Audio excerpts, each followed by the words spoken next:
Donc après l'analyse de la situation d'intégration, où nous avons parlé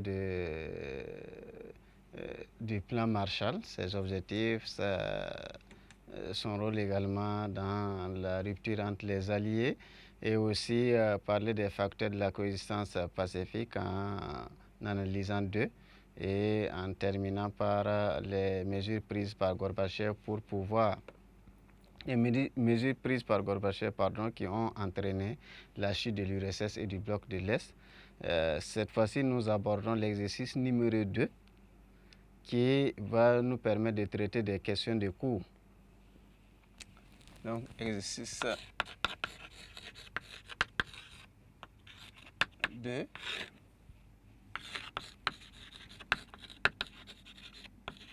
Questions de cours.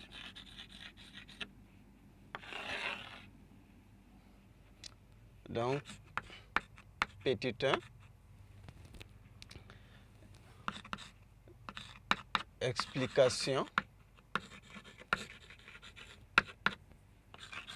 Explication des deux causes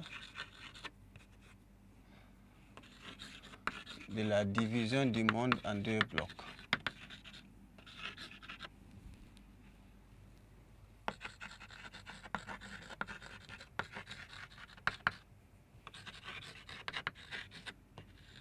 Deux causes de la division du monde en deux blocs. Ici, le monde à partir de 1947, on voit l'existence de deux blocs antagonistes, deux blocs opposés. Et maintenant, quelles sont les causes qui ont entraîné l'avènement de cette période de ce qu'on peut qualifier de bipolarisation du monde? Quelles sont les causes qui ont entraîné la naissance des deux blocs, bloc de l'Est, bloc de l'Ouest? Première cause, les divergences idéologiques.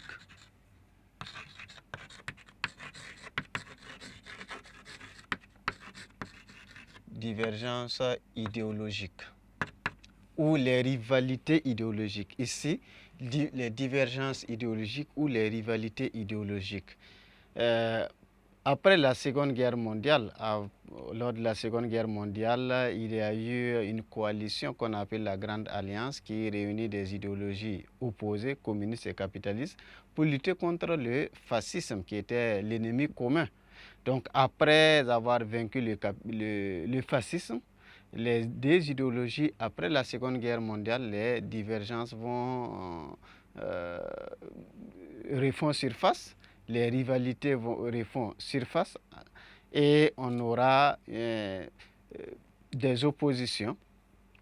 Il y a de l'autre côté les États-Unis qui sont capitalistes, qui défendent le capitalisme, qui défendent la liberté, le multipartisme, ainsi de suite. De l'autre côté, nous avons l'URSS qui défend le communisme basé sur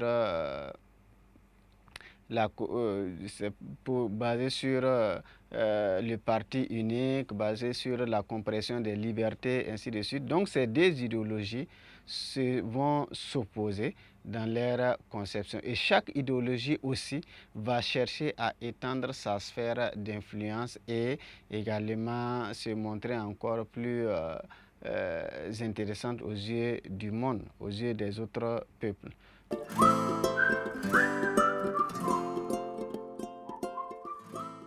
Donc ici, on aura cette rivalité-là entre les États-Unis qui défendent le capitalisme et l'URSS qui défend le communisme. Chaque idéologie veut étendre sa sphère d'influence et vouloir étendre sa sphère d'influence, sûrement on va se retrouver dans des situations où chacun veut occuper le terrain au détriment de l'autre. Donc ces divergences idéologiques-là vont entraîner la division du monde en deux blocs. Après les divergences idéologiques, nous avons l'expansionnisme soviétique en Europe centrale.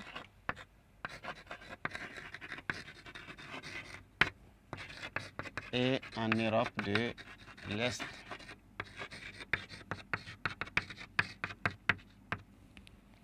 L'expansionnisme soviétique en Europe centrale et en Europe de l'Est.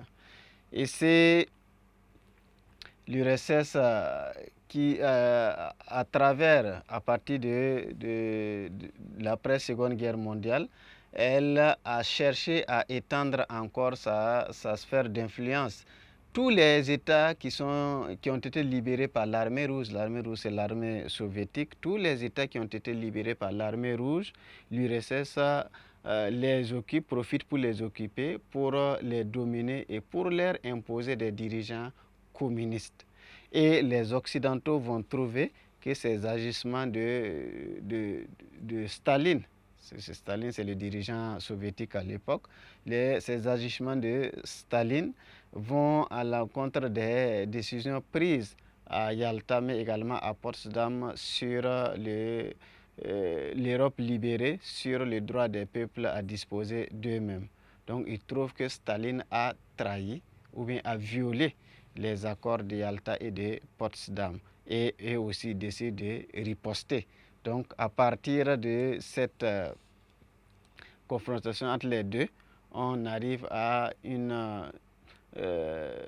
un climat de méfiance entre les deux camps, entre deux blocs, et on va assister par la suite à l'installation véritable même de ces deux blocs qui vont diriger le monde, qui vont gérer les relations internationales. Donc, premièrement, nous avons les divergences idéologiques. C'est l'affrontement entre capitalisme et communisme. Chaque idéologie veut occuper plus de terrain. Chaque idéologie également veut se montrer encore plus intéressante aux yeux du monde. Chaque idéologie également veut étendre sa sphère d'influence. Et dans cette volonté de vouloir étendre sa sphère d'influence, on rencontre les intérêts de l'autre et cela entraîne des tensions et des méfiances. Le deuxième élément que nous avons ici concernant les causes, c'est l'expansionnisme soviétique en Europe centrale et en Europe de l'Est. Staline, dans les pays libérés par l'armée rouge pendant la Seconde Guerre mondiale, Staline profite pour les occuper. Staline profite également pour leur imposer des dirigeants communistes.